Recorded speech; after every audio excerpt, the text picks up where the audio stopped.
أعمالنا من يهده الله فلا مضل له ومن يضلله فلا هادي له وأشهد أن لا إله إلا الله وحده لا شريك له وأشهد أن محمدا عبده ورسوله يا أيها الذين آمنوا اتقوا الله حق تقاته ولا تموتن إلا وأنتم مسلمون يا أيها الناس اتقوا ربكم الذي خلقكم من نفس واحدة وخلق منها زوجها وبث منهما رجالا كثيرا ونساء واتقوا الله الذي تساءلون به والأرحام إن الله كان عليكم رقيبا يا أيها الذين آمنوا اتقوا الله وقولوا قولا سديدا يصلح لكم أعمالكم ويغفر لكم ذنوبكم ومن يطع الله ورسوله فقد فاز فوزا عظيما أما بعد فإن خير الحديث كتاب الله وخير الهدي هدي محمد صلى الله عليه وسلم وشر الأمور محدثاتها وكل محدثة بدعة وكل بدعة ضلالة وكل ضلالة في النار فأعوذ بالله السميع العليم من الشيطان الرجيم بسم الله الرحمن الرحيم قد كانت لكم أسوة حسنة في إبراهيم والذين معه إذ قالوا لقومهم إنا براء منكم ومما تعبدون الله أكبر لا إله إلا الله والله أكبر ولله الحمد الله أكبر لا إله إلا الله والله أكبر ولله الحمد الله أكبر لا إله إلا الله والله أكبر ولله الحمد. اللہ رب العالمین کا شکر و احسان ہے جس اللہ رب العالمین نے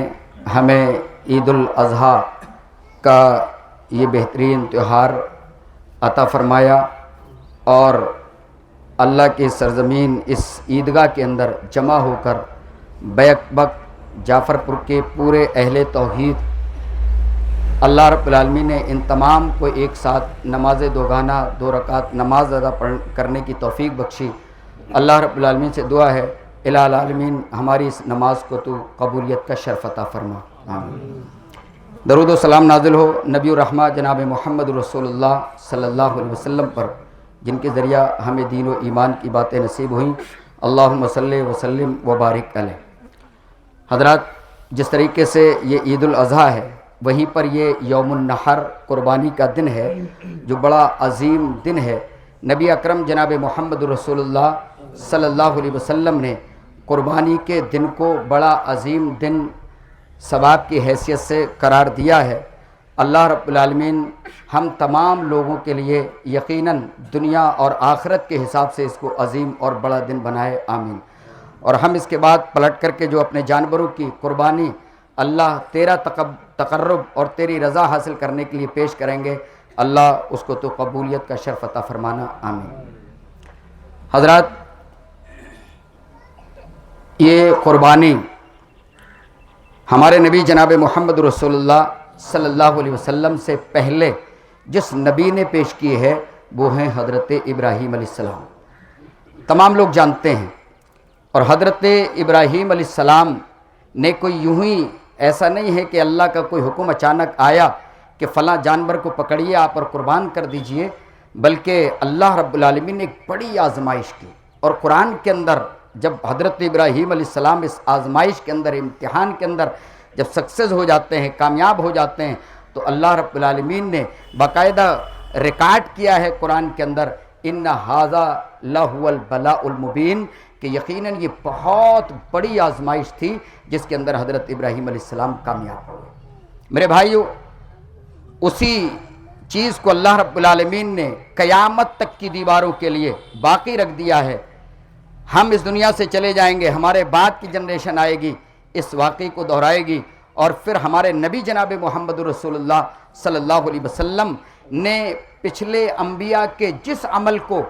تائید کرتے ہوئے اس پر عمل کیا وہ یقیناً ہمارے لیے سنت ہے اور وہ قابل عمل ہے. اور یہ اسلام کے شعائر میں سے اسلام کی پہچان جن چیزوں کے ذریعہ ہوتی ہے ان میں سے ایک یہ عید الاضحیٰ اور اس دن دی جانے والی قربانی ہے، یہ یوم النحر ہے جس میں ہم قربانیاں پیش کرتے ہیں۔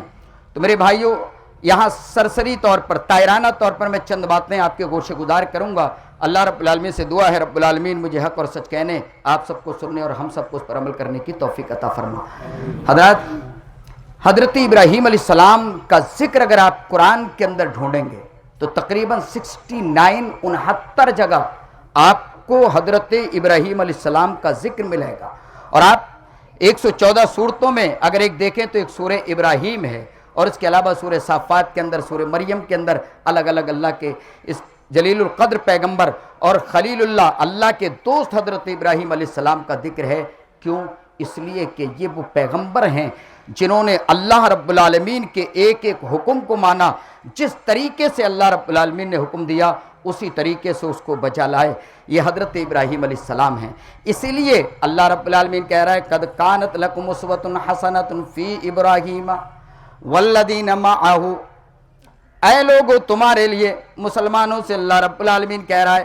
قد کانت لکم اسوۃ حسنۃ فی ابراہیم والذین معہ، اے لوگوں حضرت ابراہیم علیہ السلام کی ذات کے اندر اور حضرت ابراہیم علیہ السلام کے ماننے والوں کے اندر تمہارے لیے نمونہ ہے، اور یہ لوگ آپ کے لیے آئیڈیل ہیں۔ اذ قالوا لقومہم انا براء منکم ومما تعبدون، یاد کرو جب ان تمام لوگوں نے، حضرت ابراہیم علیہ السلام اور ان کے ماننے والوں نے اپنی قوم کو مخاطب کر کے کہا تھا انا براء منکم ومما تعبدون من دون اللہ، اے لوگو تم اللہ کے علاوہ جن چیزوں کی تم پوجا کرتے ہو، جن چیزوں کے سامنے اپنے مستق کو ٹیکتے ہو، ہم ان کی عبادت کرنے کے لیے تیار نہیں ہیں۔ مما تعبدون من دون اللہ، اللہ کے علاوہ ایک اللہ نے جس نے تمہیں پیدا کیا ہے، اس پرتھوی پر، اس دھرتی پر تمہیں جنم دیا ہے، اس اللہ رب العالمین کو تم چھوڑ کر کے نہ جانے کتنے معبودان باطلہ کو اپنے ہاتھوں سے جو بنائے ہوئے ہم ان کی پوجا کرنے کے لیے تیار نہیں ہیں۔ منکم ومما تعبدون، اے لوگو تم سے بھی اور تم جو عمل کرتے ہو اللہ کے علاوہ پوجا کرنے کی، اللہ کے علاوہ عبادت کرنے کی، ہم ان تمام سے بری ہیں، برات کا اعلان کر دیتے ہیں۔ میرے بھائیو، اس معاملے کے اندر حضرت ابراہیم علیہ السلام ہمارے لیے نمونہ ہے۔ صرف ہمیں قربانی پیش نہیں کرنا ہے بلکہ ہمیں جائزہ لینا ہے، ہمیں اپنی زندگی کا تجزیہ کرنا ہے، ہمیں دیکھنا ہے کہ کس طریقے سے ہماری زندگی چل رہی ہے۔ کہیں ایسا تو نہیں ہم اہل توحید ہیں، ہم اہل حدیث ہیں، لیکن اس کے باوجود شرک جیسی غلاظت ہمارے سینے کے اندر موجود ہے، ہمارے عمل کے اندر کہیں شرک جیسی غلاظت تو موجود نہیں ہے۔ میرے بھائیو، قرآن پلٹ کر کے دیکھو، حضرت ابراہیم علیہ السلام کا ذکر ہوتا ہے تو حضرت ابراہیم علیہ السلام کہتے ہیں انی وجہت وجہی للذی فطر السماوات والارض حنیفا، میں تمام دنیا سے کٹ کر کے اس اللہ رب العالمین کا ہونے والا ہوں، تمام دنیا سے، تمام چیزوں سے یکسو ہو کر کے صرف اس اللہ رب العالمین کی طرف جانے والا ہوں جس نے آسمان و زمین کو پیدا کیا ہے، جو آسمان و زمین کا پیدا کرنے والا ہے اسی کی طرف جانے والا ہوں۔ وما انا من المشرکین، اور میں شرک کرنے والوں میں سے نہیں ہوں۔ میرے بھائیو، آج یہاں سے لے کر کے جو گیٹ تک لوگ بیٹھے ہوئے ہیں، آج ہمارا دعویٰ ہے کہ ہم تو اہل الحدیث ہیں، اور اہل حدیث کا مطلب ہوتا ہے جو کتاب و سنت پر چلنے والا ہو، لیکن میرے بھائیو تمہارے زبانی جمع خرچ کرنے سے کام چلنے والا نہیں ہے۔ کل قیامت کے دن اللہ رب العالمین یہ نہیں پوچھے گا کہ تم اہل حدیث تھے یا کون سے تھے، تم فلاں فرقے سے تھے۔ ہاں، اللہ رب العالمین یہ دیکھے گا کہ تمہارا حکم، تم نے جو زندگی گزاری ہے وہ اللہ کے حکم کے مطابق گزاری ہے یا نہیں گزاری ہے، تم نے نبی اکرم جناب محمد الرسول اللہ صلی اللہ علیہ وسلم کے فرامین کے مطابق زندگی گزاری ہے یا نہیں گزاری ہے۔ تو آج قربانیاں ہم پیش کر رہے ہیں، نہ جانے کتنے عمل کرتے ہیں، لیکن اس کے باوجود شرک ہمارے اہل حدیثوں کے اندر بھی موجود ہے۔ اللہ کے ساتھ میں کسی اور کو شریک کر دینا، اور اگر ہم ڈائریکٹ ایسی جگہوں پر نہیں جاتے ہیں تو کم سے کم ان پاس پڑوس کے لوگوں کے ساتھ میں ہم شرکیہ امور اور شرکیہ اعمال کے اندر، شرکیہ چیزوں کے اندر ہم شریک ہو جاتے ہیں، اور ہمیں احساس بھی نہیں ہوتا ہے۔ کہیں کہیں غیر اللہ کے نام پر بہت ساری چیزیں بٹ رہی ہیں، ہمیں بھوک لگی ہوئی ہے، چلو بھائی لاؤ آنے دو، کیا حرج ہے، بسم اللہ کر کے کھا جاتے ہیں۔ ہمارے پاس پڑوس میں جانے لوگ کتنی چیزیں بناتے ہیں جو غیر اللہ کے نام پر سب کو معلوم ہے کہ بنائی جاتی ہیں، اس کے باوجود ہم اس کو جو ہے اپنے گلے سے اپنے حلق سے نیچے اتار لیتے ہیں اور ہم یہ سوچتے ہیں کہ ہم تو اہل حدیث ہیں۔ میرے بھائیوں، اگر شرک جیسی چیز پائی گئی آپ کی زندگی کے اندر، کتنی ہی قربانی کر لو، 15 سے لے کر کے 20 30 40 50 ہزار کا بکرا ذبح کر دو، لیکن نوٹ کر لینا سارے کے سارے عمل یہیں پر رائگاں ہو جائیں گے، برباد ہو جائیں گے، ڈسٹرائے ہو جائیں گے، اور کل قیامت کے دن جب ہمارا نام اعمال ہمارے ہاتھوں میں دیا جائے گا تو پتہ چلے گا کہ ہمارے نام اعمال میں کچھ ہے ہی نہیں، 0 سناٹا۔ اللہ رب العالمین نے اپنے نبی جناب محمد رسول اللہ صلی اللہ علیہ وسلم سے فرمایا، اے اللہ کے نبی، جو وہی ہم نے آپ کی طرف کی ہے، آپ سے پہلے انبیاء کی طرف کی ہے، اور وہ کیا ہے؟ لئن اشرکت لیحبطن عملک، اے امام کائنات، اگر شرک جیسا کام آپ نے بھی کر لیا تو نوٹ کر لینا آپ کے بھی سارے کے سارے عمل برباد ہو جائیں گے۔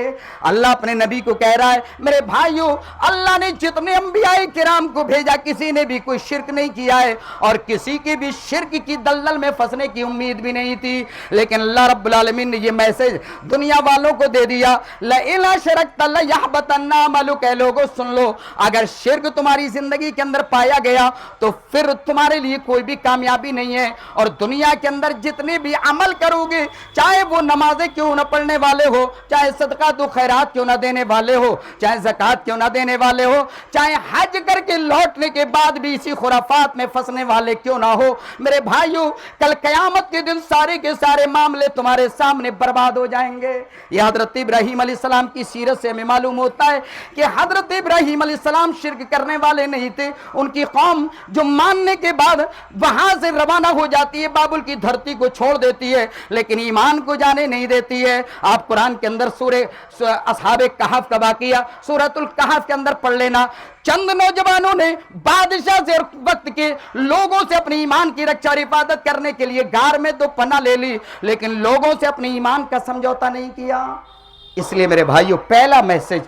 آپ اندر باہر سب طرف جاتے ہیں، آپ کو چیک کرنا پڑے گا کہ کہیں کسی موڑ پر ہماری زندگی میں شرک تو نہیں پایا جاتا ہے۔ اگر شرک پایا گیا تو میرے بھائیو سارے کے سارے عمل برباد ہو جائیں گے، اور اللہ کہہ رہا ہے انہ من یشرک باللہ فقد حرم اللہ علیہ الجنہ ومأواہ النار، یقیناً وہ شخص جس نے شرک کر لیا، انہ من یشرک باللہ، جس نے اللہ کے ساتھ میں شرک کر لیا، اللہ رب العالمین نے اس پر جنت کو حرام کر دیا ہے، ومأواہ النار، اور اس کا ٹھکانہ جہنم ہے۔ اس لیے میرے بھائیوں، یہاں سے آگے بڑھتے ہیں تو حضرت ابراہیم علیہ السلام کی پوری زندگی، یہاں توحید کے معاملے میں لے لیں، گھر کو چھوڑ دیا، ابا کا گھر چھوڑ دیا، اپنی بستی چھوڑ دی، عراق چھوڑ دیا، شام کی طرف چلے گئے، لیکن توحید کو جانے نہیں دیا۔ یہ حضرت ابراہیم علیہ السلام ہیں۔ اور آگے چلتے ہیں، اللہ نے امتحان لیا، اولاد نہیں ہے تو دعا کہیں اور جا کر کے نہیں کی، بلکہ کہاں کی؟ اللہ رب العالمین سے ڈائریکٹ مانگا۔ کیا کہا؟ رب حب لی من الصالحین، اے اللہ مجھے کوئی نیک بردبار لڑکا یا اولاد عطا فرما۔ اللہ رب العالمین نے فرمایا فبشرناہ بغلام حلیم، ہم نے اپنے پیغمبر کو ایک بردبار لڑکا عطا فرما دیا۔ حضرت اسماعیل علیہ السلام اور اسحاق علیہ السلام جیسی دو اولاد اللہ رب العالمین نے دی۔ دعا کس سے کی؟ میرے بھائیو، اگر اللہ رب العالمین نے تمہیں اولاد سے مایوس کر دیا ہے تو دعا مانگنا ہے تو اللہ رب العالمین سے مانگنا ہے، اگر ونتی کرنی ہے تو اللہ رب العالمین سے، اگر ضرورت پیش کرنی ہے تو اللہ رب العالمین کے سامنے پیش کرنی ہے۔ میرے بھائیو، کتنے ایسے لوگ ہیں جو دنیا کے اندر اللہ رب العالمین سے بغاوت کر جاتے ہیں، یہ سوچ کر کہ میں نے نہ جانے کتنی دعائیں کی، لیکن اللہ رب العالمین نے میری دعاؤں کو ایکسپٹ نہیں کیا، قبول نہیں کیا۔ میرے بھائیو سن لو، اگر دنیا کے اندر ہم نے کوئی ضرورت مانگی لیکن لگا ہمیں وہ ضرورت شاید پوری نہیں ہو رہی ہے، تو اللہ رب العالمین کوئی نہ کوئی بہترین بدلہ ہمیں قیامت کے دن دے گا، یا دنیا کے اندر اس کا کوئی نعم البدل عطا فرما دے گا۔ لیکن کبھی مت سوچنا کہ اللہ نے میری دعا کو قبول نہیں کیا ہے۔ انبیاء نے یہی میسج دیا، انبیاء نے جب بھی ضرورت پڑی اللہ رب العالمین کو پکارا ہے، اور اللہ رب العالمین نے بے اولاد انبیاء کو اولاد سے نوازا ہے۔ تو اس معاملے میں بھی حضرت ابراہیم علیہ السلام ہمارے لیے اسوہ ہیں۔ اس کے بعد اللہ رب العالمین نے کہا کہ جاؤ حاجرہ کو اور ان کے بچے کو وادی غیر ذی زرع، آج جہاں مکہ ہے یہ حجاج کرام پہنچے ہیں، ان کا من جو وہاں پہنچ جاتا ہے تو وہ یہ تمنا کرتا ہے اللہ اور دولت دے دے اور میں کتنی جلدی وہاں چلا جاؤں۔ میرے بھائیو وہ جگہ یہ نہیں ہے کہ جانے کے بعد آدمی یہ سوچے کہ کیوں میں وہاں چلا گیا، آدمی بار بار جانے کی تمنا کرتا ہے۔ یہ حضرت ابراہیم علیہ السلام نے اس جگہ جہاں ایک ٹیلا تھا وہاں پر اپنے بچوں کو چھوڑا اور ایک بیوی کو جو نازک عورت جو نازک صفت چیز ہوتی ہے اس کو وہاں پر چھوڑا اور ایک بچے کو جو شیر خوار ہے دودھ پیتا ہوا ہے اس کو چھوڑا، چھوڑ کر کے واپس جا رہے ہیں۔ میرے بھائیو یہاں ایک میں پورا واقعہ نہیں سنا رہا ہوں، صرف اشارہ کر رہا ہوں اور اس کے بعد بات کو ختم کروں گا انشاءاللہ۔ حضرت ابراہیم علیہ السلام چھوڑ کر کے جا رہے ہیں، بیوی ہے، کتنی محبت ہوتی ہے بیویوں سے اور ہونا بھی چاہیے، یہ شریعت کا حکم ہے۔ میرے بھائی جو چھوڑ کر کے جا رہے ہیں، بچوں سے کتنی محبت ہوتی ہے۔ آج لوگ اپنے بچے کو اگر ایک تھپڑ لگ جائے تو دوسرے بچے کو مارنے کے لیے تیار ہو جاتے ہیں۔ میرے بھائیو حضرت ابراہیم دعا کے بعد حاصل ہونے والے بچے کو وادی غیر ذی زرع کے اندر چھوڑ کر کے واپس جا رہے ہیں اور کچھ نہیں کہہ رہے ہیں۔ بی بی نے لاسٹ میں سوال کر دیا، اللہ امرک، اے ابراہیم، اے میرے شوہر، اے میرے سرتاج، کیا اللہ رب العالمین کا یہی حکم ہے؟ حضرت ابراہیم علیہ السلام نے کہا ہاں اللہ کا یہ حکم ہے۔ جب اللہ کا حکم مانا تو بی بی بھی ماننے کے لیے تیار ہو گئی۔ اب یہاں مسئلے کو سمجھ لو میرے بھائیو، اگر ہم کوئی غلط کام کرنے کے لیے، حرام کام کرنے کے لیے چلتے ہیں اور بی بی کے سامنے مشورہ رکھ دیا جائے کہ یہ کام میں کرنے جا رہا ہوں لیکن حرام ہے، تمہاری رائے کیا ہے؟ تو آج کی بیویاں تمہیں جواب دیں گی کہ تم ہی ایک اللہ والے بچے ہو، سارے لوگ تو حرام کام کر رہے ہیں۔ یہ آج کی بیویاں جو ہے، جبکہ دین کے معاملے میں ایک دوسرے کو سپورٹ کرنا چاہیے، یہ میسج حضرت ابراہیم علیہ السلام کی زندگی سے ملتا ہے۔ اور اس کے بعد جب بچہ ملا اور تھوڑا سا چلنے کے لائق ہو گیا، قرآن کہتا ہے سورہ صافات کے اندر، فَلَمَّا بَلَغَ مَعَهُ السَّعْيَ قَالَ يَا بُنَيَّ إِنِّي أَرَىٰ فِي الْمَنَامِ أَنِّي أَذْبَحُكَ فَانظُرْ مَاذَا تَرَىٰ۔ جب وہ بچہ دوڑنے کے قابل ہوا، کچھ چلنے کے قابل ہو گیا، ایک بچہ جب اپنے ننھے ننھے پیروں سے ایک باپ اور ماں کے سامنے گردش کرتا ہے، دوڑتا ہے، تو باپ کا کلیجہ ٹھنڈا ہو جاتا ہے، ماں کا کلیجہ ٹھنڈا ہو جاتا ہے۔ اسی موقع پر اللہ کا حکم آ جاتا ہے، اے ابراہیم، خواب کے اندر اللہ نے دکھانا شروع کر دیا، اے ابراہیم اپنے بیٹے کو یا اپنی قیمتی متاع کو جا کر کے قربان کر دو۔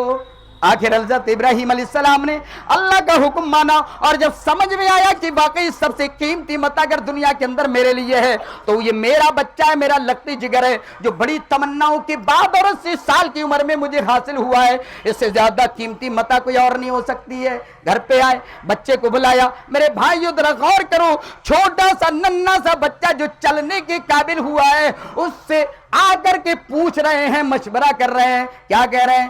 اے میرے بیٹے، یا بنیا انی ارا فی المنام انی اذبحک فانظر ماذا ترى، اے میرے بیٹے میں خواب میں دیکھ رہا ہوں کہ میں تجھے ذبح کر رہا ہوں، بتاؤ تمہاری کیا رائے ہے؟ انبیاء کا خواب سچا ہوتا ہے، یہ جھوٹا نہیں ہو سکتا۔ دنیا والوں کے خواب جھوٹے ہو سکتے ہیں، دنیا کے پیر اور فقیروں کے خواب جھوٹے ہو سکتے ہیں، لیکن انبیاء کا یہ خواب جھوٹا نہیں ہو سکتا ہے۔ اس کو عمل کرنے کے لیے اپنے بیٹے سے پوچھتے ہیں، یا بنیا، بڑا پیارا سا لفظ اپنے بیٹے کے لیے استعمال کرتے ہیں، اے میرے بیٹے، انی ارا فی المنام انی اذبحک فانظر ماذا ترى، میں خواب میں دیکھ رہا ہوں کہ میں تمہیں ذبح کر رہا ہوں، بتاؤ تمہاری کیا رائے ہے، تمہارا کیا مشورہ ہے؟ میرے بھائی حضرت ابراہیم علیہ السلام چاہتے تو خاموشی سے لے جاتے اور جا کر کے ذبح کر کے چلے آتے، لیکن یہاں مشورہ لینے کا مقصد یہ ہے کہ دیکھیں میرے بیٹے کے اندر بھی اللہ رب العالمین کے امتثال، اللہ کی فرما برداری، اللہ کی اطاعت کا کیا جذبہ ہے۔ جب بیٹے سے کوشچن کیا، بیٹا میں یہ کرنا چاہتا ہوں، تو بیٹے نے معلوم ہے کیا کہا؟ یہ نہیں کہا ارے بے وقوف ابا کیا کر رہے ہو۔ آج کے بیٹے اگر تھوڑا سا کام کرنے لگے اور ابا نے کچھ کہا، ابا کیا تم میں کچھ عقل اکل نہیں ہے، ہمیں کرنے دو ذرا، یہ ہے وہ ہے، اس طریقے کی باتیں آ جاتی ہیں۔ بیٹا جواب دیتا ہے، یا ابت افعل ما تؤمر ستجدنی انشاء اللہ من الصابرین، اے میرے پیارے ابا، افعل، آپ کر گزریے، ما تؤمر، جو آپ کو حکم دیا گیا ہے، ستجدنی انشاءاللہ من الصابرین، ان قریب جب آپ اس عمل کو انجام دیں گے تو مجھے صبر کرنے والا پائیں گے۔ اور اس کے بعد حضرت ابراہیم علیہ السلام نے اللہ کے حکم کے مطابق سارا معاملہ آگے کا، اور اس کے بعد مینا کے میدان میں ایک پتھر پر رکھ کر حضرت اپنے بیٹے لگتے جگر، راستے میں شیطان بھی آتا ہے لیکن شیطان کو پرے کر دیتے ہیں۔ یہاں پر بھی ایک میسج دینا چاہتا ہوں میرے بھائیوں، آج نمازیں پڑھنے کے لیے شیطان ہمارے کندھوں پر سوار ہو جاتا ہے اور ہماری ہمت نہیں ہوتی ہے کہ ہم مسجدوں میں آگے بڑھ سکیں۔ میرے بھائیوں، اتنا بڑا واقعہ اور اتنا بڑی آزمائش، لیکن حضرت ابراہیم علیہ السلام آگے بڑھتے چلے جاتے ہیں اور جا کر کے جب ذبح کرنے کے لیے تیار ہیں، اور یہاں ایک بات یہ بھی بتا دوں، انبیاء کرام جب تک اللہ نہ بتائے آگے کی بات ان کو نہیں پتا چلتی ہے، ورنہ آزمانے کا مطلب ہی ختم ہو جائے گا، دنیا کا سسٹم ہی ختم ہو جائے گا۔ حضرت ابراہیم علیہ السلام کو یہ پتا ہوتا کہ میں چھری چلاؤں گا اور چھری گلے پر نہیں چلے گی، کسی اور چیز پر چل جائے گی تو آزمائش کا مطلب ہی نہیں ہے۔ میرے بھائیوں، حضرت ابراہیم علیہ السلام نے اپنے بیٹے کو جبین کے بل، پیشانی کے بل لٹایا، اور لٹانے کے بعد علماء کرام نے، مفسرین کرام نے بتایا کہ کربٹ کے مطلب یہ ہے کہ پیشانی کے سائیڈ سے لٹا کر کے جو ہے چھری چلانا شروع کر دی۔ چھری چلائی، خون کے فوارے محسوس کیے، لیکن اچانک میرے بھائیوں ذرا غور کرو، اندازہ لگاؤ اگر یہ واقعہ اس وقت ہو جاتا، آج نہ جانے کتنے لوگ مسلمان ہوتے یا نہیں ہوتے، کتنے لوگ اس آزمائش کے اندر پھسل جاتے، اور اگر اللہ نے ایک ایک بیٹا دیا ہوتا تو نہ جانے ایمان کا ہماری حالت کیا ہوتی۔ لیکن اللہ رب العالمین تو یہاں آزمائش کرتا ہے۔ اللہ رب العالمین نے آزمایا، اور آزمانے کے بعد حضرت ابراہیم علیہ السلام اس آزمائش کے اندر کامیاب اترتے ہیں۔ اچانک جب حضرت ابراہیم علیہ السلام نے دیکھا تو اللہ رب العالمین نے وہاں پر ایک دمبا حضرت جبریل کے ذریعہ بھیج دیا ہے۔ اللہ کہتا وَفَدَيْنَاهُ بِذِبْحٍ عَظِيمٍ، ہم نے بہت بڑا فدیہ دنیا کے اندر ہی عطا فرما دیا۔ اب یہاں ایک مسئلہ اور سن لو، اگر تمہاری قربانی کے اندر خلوص ہوگا، اگر تمہاری قربانی کے اندر صرف اللہ کو راضی کرنے کی نیت اور ارادہ ہوگا تو سن لو، اللہ اس کا فدیہ، اس کا بہترین بدلہ دنیا میں بھی دے گا۔